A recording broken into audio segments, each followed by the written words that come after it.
Hi guys, so welcome to Ask Raglan. So in this video, we will actually see how my bike sounds. So this is actually for the people who asked for the exhaust note for the BMW S1000RR. So this is a 2019 model. So we will see like how it actually sounds. And so to me, the reason it's actually a standard exhaust. I have not changed the exhaust. The reason I have not changed the exhaust is basically that the looks of this standard exhaust sort of looks fine for the bike. It looks proportional from the side profile of the bike. Whereas some of the aftermarket exhaust, I wasn't too happy with the looks. They look too tiny, some of them, and which actually ruins the look. And the bike doesn't look pretty nice from the side profile. They may sound nice, but not the looks of it. So there is a couple of aftermarket exhaust I'm pretty happy, and I'm actually consider it down the line, but I don't want it something too loud as well.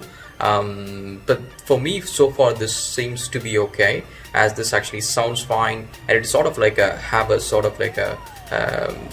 deep sound effect, which is pretty nice, when you ride it.